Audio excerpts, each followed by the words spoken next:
Hey, what's going on, everybody? Welcome back to another Spellbook Deck Tech here on MetaBroz. I'm Moldy Potion. This is my bro Metacrax. Welcome back, everyone. After we went through the Unbeatable Earth against Lightning specifically, we thought before we got onto our Earth versus Earth matches, where I'm going to be bringing back my Cactus Fearsome Critter Cats, taking on his spellbook that we've laid out in front, so you guys can see exactly what he is playing that stop Lightning so severely. I'm sincerely just impressed. Thank you. Yeah. Thank you. I'm impressed with how well this has worked out against Lightning. I mean, like I mentioned, I've been kind of grinding it for a bit, and it had an incredible undefeated record in my tests. So, yes, like I said before, this will fall victim to water spellbooks as Earth tends to do, but against Lightning, and especially Lightning being the top deck right now, this thing is nasty, and it is an alternative you could take to a tournament and definitely like do some work with. Yeah, at least piss off some Lightning players for sure. I mean, water might just, wash you away because Burrowed Beasties can be affected by Flood the Earth, and there isn't any flyers in your build at all. Nope. So you would lose everything with one single Flood the Earth. One flyer. Frank Shaw's Gargoyle. Yep, that's the only one. Okay. Nobody else has flight. But yeah, you guys can see one Flood the Earth, everything goes away. Yeah. So I don't know how viable this is in competitive play, but when it comes to fighting Lightning, it's nuts. It is. Before we get into all the pages, guys, if you guys are enjoying the show, thank you for all the likes and the comments. Hit that subscribe button. And if you'd like to support us directly, you could go to patreon.com/MetaBroz with a Z. Yes, you may. Big shout out to all our patrons. Love you guys so much. And I think you might know this if you watched our channel before, but we do merch giveaways and art giveaways over there on the Patreon. We help you guys build your decks. We help you learn how to play the game. I'll give you a tutorial on TTS, that's Tabletop Simulator, or just test out your deck. If you want to play against me, I have a bunch of meta decks that we can test against what you're building to see how it'll do before you head to a tournament. So go check it out. If you want to support us on the channel, we'd super appreciate it. As we do all of our patrons. Thank you, guys. All right, so let's get into this. I'll cover this side and then hand it off to you. All right, go over sounds just good. the basic stuff. Sounds good. I noticed you're only running 4 Earth Aura. Yes, 4 Earth Aura. That's because you're also running the 2 Prism, which you don't really need for any... the growth at the end, I see. Yeah. So obviously, the Prism is going to give you more Earth, but it also gives you access to this single card, and that's the only reason you're really playing it. Yeah. Yeah, I like that. It goes well with the Petrified Wood as well, because that generates a forest. And then you're running the 2 Earth's Cores, of course, the 2 Petrified Wood. So you do have a total potential of 8 plus 6. That would be, what is that? I think I have 10 total aura there. So there's 4 between the artifacts, and then there's 6 total with the earth and the prism. So 10 resources there. And then there are some other cards in the spellbook that have convert that can be used to add additional resources to it. So 10 seems to work right now as a good number. All right, so you got the 2 bookmarks, of course, the 1 New Year's New Beginning, which makes you and your opponent send both your hands to the cemetery and draw 7 new cards. Powerup Red, that 100 extra life points and 100 extra damage on top of one of these monsters to begin with that already has 100 life points. It's just nuts. Crazy. Or like a Slide Rock who has like 170, but on his turn he's got, what is it? 340, yeah. And then 440 with Powerup Red. It just 540 gets actually. 540 yeah. because it doubles with the Powerup Red. Yeah. Whoa, it's crazy. 5 lighting the bottles. Of course, why not? Beastie based, run the lighting the bottles. And here's the true power against Lightning, more than anything in my mind. I mean, it all does well against Lightning because of the aura advantage, 20 plus damage from Earth to any Lightning page. But this Rock Rain, because every single X you pay is actually an individual instance. So instead of getting 10 damage, and then you pay, let's say you pay 2, then you get 10 damage and then 10 damage, or you pay 5, you get 5, 10 damages. Every single one of those X's that you pay for that instance of 10 damage, when it comes to Lightning, ends up being 30. Yep. So with 1 Rock Rain, 3 aura can remove a Kets, no problem. Anytime. Yep. It's basically a wipe. Early game, Rock Rain is spot removal, which is key in establishing arena control. Late game, Rock Rain is a wipe. It's just absurdly powerful against Lightning. So yeah, running 5 of them, and then combining that with when we get into Stalactites here in a second, you'll see it's actually more than 5 Rock Rain usually during the game. Oh yes, because of that bring back factor. All right, well, I'll let you just basically take it over now, because from Rock Rain to this little combo that's giving you more Rock Rain, you have more, and the fact that Rock Rain can be split between multiple targets, you have so many opportunities to clear the arena. Yeah, this is a total like sniper library. You're just headshotting like any beastie. And Stalactites is a 1 cost, 1 earth aura artifact that has 3 per spellbook limit, 50 LP. It has the trap trait. It has the convert trait, so it'll help me extend my Earth Aura, get things out a little quicker. This page can be a defender. Deal 20 damage to an attacking opposing beastie when it's damaged. I'll come back to that in a second. The destroyed effect is that you may shuffle an Earth spell, like Rock Rain, from your cemetery back into your spellbook. So this thing has so many uses. First of all, it has the convert, and it's a 1-drop, so you can get to your stone men and your tougher beasties quicker. Second of all, it helps you recycle your rock rains when it's destroyed. And third, to help it get destroyed and get your rock rains back, you can declare it as a defender. It can absorb 50 damage, and when it is damaged, it automatically damages the attacker. So even if Stalactites is destroyed, because of the way that the effect is worded, where it says deal 20 damage to an attacking opposing beastie when damaged. So when this thing is hit, the attacking beastie's automatically dealt 20 damage. If it's a lightning beastie, that's 40 damage. As a 1-drop, this is crazy tech. Like, it extends my aura. It can be a defender, deals extra damage to lightning pages, gets me my rock rains back. It does so much work. This thing's amazing. Okay, and I forgot that they had convert. So actually, you're giving yourself the potential, even though you're only running 4 Earth Aura, with all of the potential to draw aura from converts and crystals and prisms, you actually have over 20 aura resources in this spellbook, not individual cards, but that would possible, be if everything's in the arena. And you go right to the stone-eating Gyascutas, the next beastie in line. This is the first beastie in the spellbook. It's a 2-drop, has 50 LP. It has the convert trait, so it'll also help my Earth Aura go farther. It also has the burrow trait, which means that I can keep Gyascutas safe when it's not my turn. That is huge, because Gyascutas is an obvious target for things like Hateful Demise that destroy beasties that have 2 traits or more. So Gyascutas being able to get burrowed protects him from powers, protects him from spells. It makes it very hard to kill, which basically means Gyascutas is a mana rock that doesn't die. And it just hangs out. Burrow Gyascutas, and you can continue to convert and get an extra aura while burrowed. Right. Now, Plus, Gyascutas, go ahead. All right, if you throw Powerup Red on Gyascutas, you can keep him burrowed on your opponent's turn, and you can unburrow him on your turn, or he's automatically unburrowed. You actually just have to declare burrow each turn at the beginning. So that means you can attack with a Powerup Red Gyascutas, and unless they have some type of spell that affects you when it's your turn attacking, he's probably safe if you're doing it the right way. And then you just burrow him when you pass turn again, and you've got this Powerup Red creature just can't be affected. Yeah, it's pretty sweet. And his attack is cool too. You can fatigue him to use his power, place an Earth Beastie under him, and then his attack's base power can become the base power of that Earth Beastie's attack.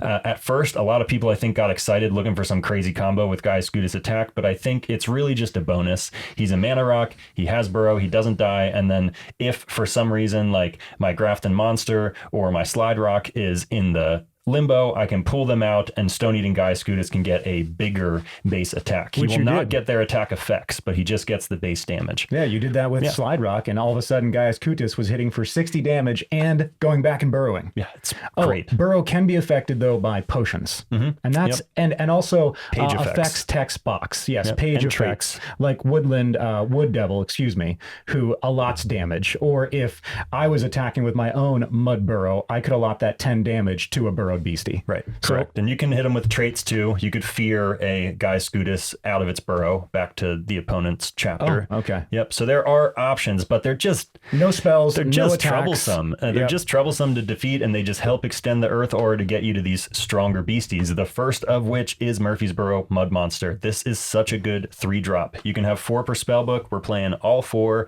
He costs 1 neutral, 2 Earth Aura, has 80 LP. Nice fat number there, and he's unblockable. Gets a 20 damage bonus from the Swamp Terror, 20 life points from the Ground Terror. We're not playing either of those. If an opposing caster is a teenager, the page's attacks deal plus 20 damage. That's a sweet bonus. And this page takes 20 less damage from water pages. Again, sweet bonus. It erases the aura advantage that water has over earth pages. It's pretty sweet. Piercing Roar is the attack. It inflicts scare, deals 30 damage, but here's the key. If this page started combat, deal 10 damage to up to 2 opposing beasties other than the primary defender.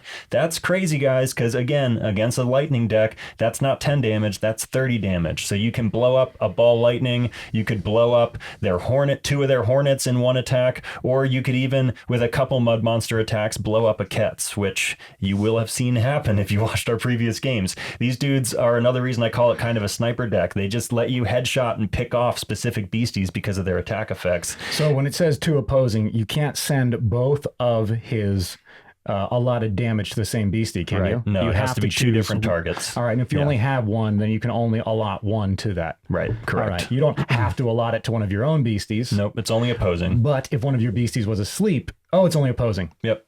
Only opposing. Yep, only opposing. Got it. Yep. Thank you. Can't use it to wake your sleeping beasties. Next beastie in the spell book. Now, this guy is really, for me, this is where it starts to get like funny and scary for a lightning player. Like Mud Monster is going to blow up hornets, but he's killable. You can kill him with one attack from a Ketz. Stone Man is not so easy to kill. He costs 1 neutral, 3 earth aura. You can have 3 per spellbook. He's a beastie golem. He has 100 LP to start. He has 20 damage bonus from the Forest Terra. If a stone is within eyesight, he also gains stone skin, making him that much harder to kill. If he is awakened, the page directly behind Stone Man cannot be targeted by attacks. I've been using this to protect my crystals so that they can't get blown up. So I try to cheat a Stone Man out as early as possible. And then as long as he's awakened, my crystal can't be attacked. It's a pretty sweet trick. Rock Hurl is the power. You can fatigue him to deal 20 damage to target beastie, artifact, or caster. Again, that's 40 damage to a lightning page, and that includes lightning glass. So the sniper effect comes again. You can just pick off between mud monsters and stone men. You can usually blow up beasties without even attacking them. Because if I use Stone Man, I'll deal 40 damage to a Ketz. I attack with a mud monster, that's another 30 damage to Ketz. Now all I have to do is wake up my mud monster, attack one more time, wake up my Stone Man, use his power one more time. Bye-bye Ketz, and I didn't risk my beasties at all.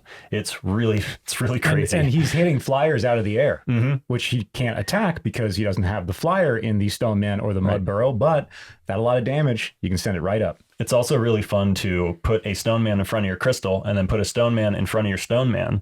And then if you want, put another Stone Man in front of your Stone Man in front of your Stone Man, because then if they want to get to the crystal, they're going to have to get through 300 life points. Unless you fatigue the one in the very back row. Right.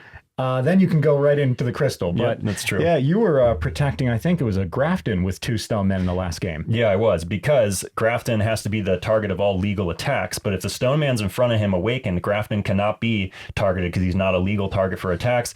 It's just a nice way to keep Grafton safe for a couple extra turns when you know he's within range of a Ketz or something. Because Grafton is extremely powerful. Not being able to have status effect counters put on him, can't be affected by non-beastie pages, has 150 life points, has stone skin, defender, unblockable, has a bunch of nice terror bonuses, forest and mountain for 20 damage. He cannot be affected by non-beastie pages in or out of the arena, which means I can't Powerup Red him and I can't index him, but also you can't Hateful Demise him, you can't Death Beam him, nothing like that. He can't be taken away from Flood the Earth. He's one of the only beasties that will survive Flood the Earth besides Grim Reaper. This page must be the target of all attacks. Like I said, can't have status effect indicators, so he deals well with Ketz. Mud Rock Hurl is the attack. It deals 50 base damage. Again, 70 to a lightning page. You just start to add up all of these aura attack bonuses and aura damage bonuses, and you start to realize this thing really is just like, it's unfair to play it against lightning. It's just brutal. Can't be affected by pages. It's like almost like a Grim effect or something like that. Like you have to kill him with beasties. And you guys have seen it takes multiple Ketz attacks because he has double life points when it's not his turn. So if my Ketz is only hitting for the standard 40 with that extra light bulb over the arena, that means it's going to take 4 attacks from 2 separate Ketzes, because each time a Ketz attacks him twice, that Ketz is going to die. It's going to receive 140 damage total. It's just a lot to think about to take care of one beastie, sending my strongest attackers to their death just to get rid of one. And by the way, I have to, because he has to be the target of all attacks. It's amazing. All right, let's move on to the next big scary, Frank Shaw's Gargoyle. So this guy, 1 per spellbook, costs 3 neutral, 3 earth aura, has 150 LP, has the flight trait, has stone skin. You see a theme. There's a lot of stone skin in the spellbook. There's 20 damage from the City Terra, 20 damage from the Stars Terra. If a NASA symbol is within eyesight, cosmic pages cost 1 less aura to contract. So keep an eye on using this guy in a cosmic mirror match, because he would make your opponent's cosmic beasties and pages cost 1 less to contract if he were in the arena, and if that NASA symbol were within eyesight.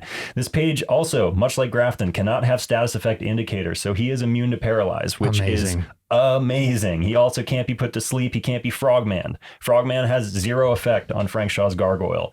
Frank Shaw's Gargoyle also has one of the best attacks in the spellbook, Skyscraper Strike. It deals 20 base damage. It inflicts scared, but you also get to deal 10 damage to all opposing beasties. No, all opposing pages. That's right. So it will even affect artifacts. If the attack damaged a caster, deal 50 damage to that caster. So that means he's not swinging for 20. He's swinging for 70 at a caster. And then I get to deal 10 damage, which is actually 30 damage to all opposing pages, 30 damage if they're lightning pages. Yeah, so 10 damage to everything else. We're going to keep repeating here because we're reminding ourselves. Yeah. That 10 damage gets an additional 20 if it's lightning because of the aura advantage. So he's think a about wipe. that. He takes care of all the hornets. Yep. You know, he's a few attacks from him, all the Ketzes are gone. One attack, all hornets are gone. Yeah, you know? And then 2 lightning in the bottles after 1 attack. Yeah, all Ketzes are gone. Oh, also 1 attack, all ball lightnings and phantom cars are gone. It's crazy. It's just like, and you guys know, dead. We do multiple lightning in the bottles in a turn almost every single game. Yep. So it's very likely if he's playing smart and he hasn't already removed them with Rock Rain, Mud Burrows, and Stone Men Stalagtites, which all deal huge damage to lightning. Yeah. He can just clean up everything with a couple lightning in the bottles and a Grafton. Whole arena wiped. Yeah. Yeah. It's lightning. Wild. It's against wild. lightning. Against everything else, I don't know. We're going to start testing it. We'll see. That brings us to the last and the scariest beastie. I know there have been a lot of scary beasties. This is the scariest in the spellbook. Slide Rock Boulter. He was a Cryptid Nation beastie who I feel like a lot of us pulled a ton of these out of booster packs and we're like, God, another Slide Rock Boulter. But then you start playing him and you're like, wow, this card's good. It's 1 per spellbook, 2 neutral, 4 earth aura, has 170 LP, has burrow, has stone skin, has defender. That's one of the hardest combinations of traits to kill in the game. It has a 50 damage bonus from the Mountain Terra, has a power called Groundbreaker. Slide Rock Boulter loses 30 LP, place target aura page into the afterlife. This is this right here, the only card in the game that can just remove aura pages at will. Consistently. You can fatigue him, take him away. This dude's got 170 LP, so he's losing 30 LP every time. That means I can get rid of at least 5 of your aura pages before this guy is within killing range. It's pretty crazy. 1 fatigue at a time. Yeah, 1 fatigue at a time. The turn rotation or lightning in the bottles. But translating a lightning in the bottle into getting rid of 1 of your aura pages is one of the strongest ways to use a lightning in the bottle. You knocked out my prism, which took away my base for my death beams. Right. Yep. You can take away special aura. Yep. You can take away any aura. It doesn't specify basic or not, so you can take the Prism Auras away. The only downside here is at any time an opposing caster may place a stone on Slide Rock Boulter to fatigue it. As long as the stone remains on Slide Rock Boulter, it does not awaken at the start of my turn. During my turn, I may pay 2 earth aura to remove a stone from the page. So you're only allowed to have 1 stone on your list, and we're still waiting to hear exactly how this works because Hopkinsville Goblin, they specified that you could only use the coin once and you were only allowed 1 coin on your list. Slide Rock Boulter does not seem to have that same specification. So although you only have 1 stone on your list, it's possible that you could keep reusing that same stone once per turn and essentially making me pay 2 extra earth aura per turn to wake up Slide Rock Boulter. We need clarification. We're going to confirm that and let you guys know. But even if that's the case, sure. It's a little bit of a balance for the opposing player because it makes you lock up 2 of your aura to continue using Slide Rock. Right. But by the time you get Slide Rock out, you already have 6 aura in the arena. So if you just lot 2 away to continue removing those aura or attacking with them or blocking, it's not that much to pay. Yeah, it's so crazy. And I know some of you out there who are, techie players are going to be thinking, okay, so you pay to remove the stone. It says I can put a stone on at any time. Can't I just immediately put the stone back on Slide Rock? You can the next time you have priority, but I will get to do an action before you get the priority to place the stone on Slide Rock Boulter. So I'll be able to get in and attack or put a power on the stack or whatever it is before you place the stone back on him. But still, it's pretty sweet. It is a way to slow him down, but he is not done yet. Slide Rock Boulter keeps on going. So he has an attack, one of the best attacks in the spellbook. He swings for 60 with his landslide attack, and you may place an Earth Aura page you control into the afterlife to give his attack plus 30 damage. So he'll be swinging for 90, which is amazing. And if the Mountain Terror were out, he'd be swinging for 140. He's just a big dude, and he's tough to kill, and he has burrow. He's one of the biggest beasties with burrow in the game. May you, in regards to his attack, you may place an Earth Aura page you control into the afterlife to give landslide plus 30 damage. Could I just clear all the Earth Aura out to give them plus 30, plus 30, plus 30, plus 30 for every Earth Aura? You'd only be able to do it one at a time. In MetaZoo, they would specify for each Earth Aura page, but they're saying you may place an Earth Aura page, so they're saying you get one trigger per attack. Like the light bulb over the arena. Yep. Okay. Yep. That makes sense. And then we get into Earth's Binding. So this is just, again, absurdly strong against lightning.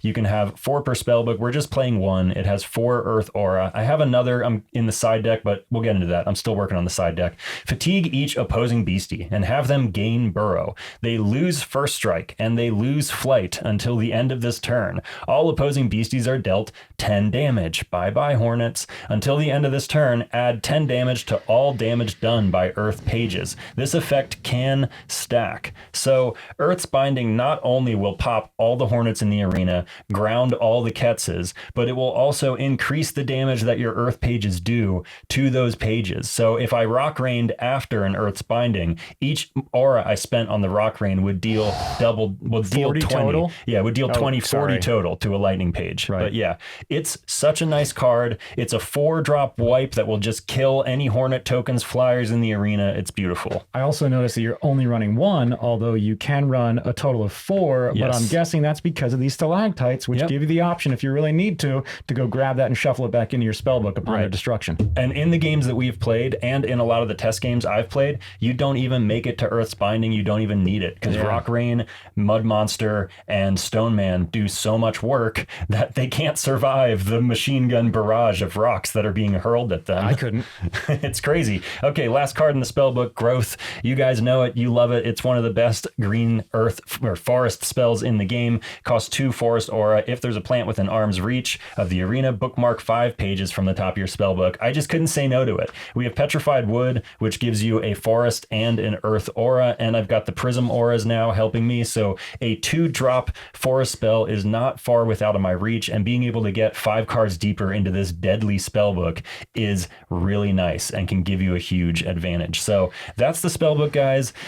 I would call it an Earth mid-range that goes heavy on removal, and it is pretty nasty. It's pretty nasty. It really establishes control in the arena that is hard to take back. Now, I haven't decided entirely on a side deck yet. That's why you just see a few cards laid out here, because really, like I mentioned earlier, I don't need to side for lightning anymore. I need to figure out how to side for water. And I don't have a side deck built yet for water, but I'll show you a few of the cards I'm looking at. Obviously, First Anniversary Celebration is a great card to have in any side deck. Being able to nullify all the traits that are in the arena until the end of your next turn and deal 25 damage wherever you want is going to be really handy. Because we're going to do some Earth Mirror matches coming up, and I am considering having Cactus Cats in my side deck to swap just for Earth Mirrors and for water matches, just because Cactus Cats are so nasty. They can deal so much damage so quick.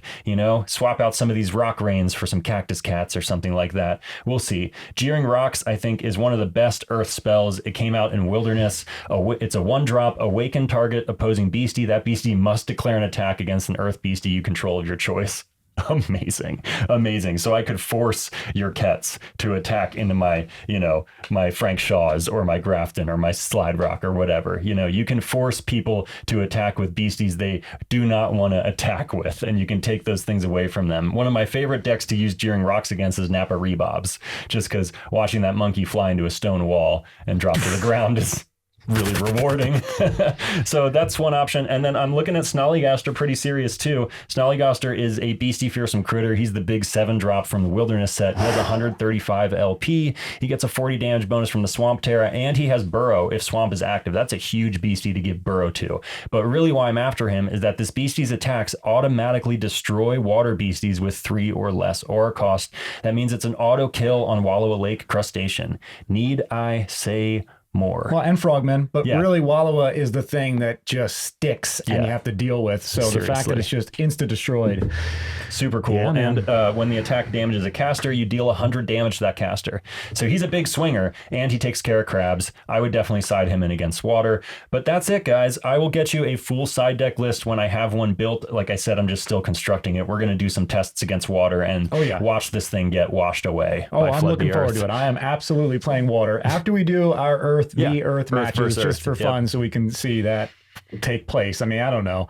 If you put in Cactus Cats, I really like your build. Thanks. I'm a bit intimidated because it worked so well. And I see some viability even against other aura types other than water. So we'll see how it performs. We'll see what you side deck. But then, yeah, I'm definitely going to be flooding you so I can return my soul to some sort of order, because it is in a state of chaos after realizing there is no hope when you're playing Lightning against us. Oh, yeah. Yeah, it's beautiful. That's about it, guys. Anything else before we wrap the show? That is it. Thank you guys so much for all the support. If you want to support us and our channel directly, you can go to patreon.com/MetaBroz with a Z. We would also super appreciate it if you would like and subscribe if you haven't done that already. Thank you guys so much. Thank you to our patrons. Thank you to our viewers. Thank you to everybody who's commenting. And we will be back soon with another gameplay episode, Earth vs. Earth, here on MetaBroz. Later, everybody. Later, guys.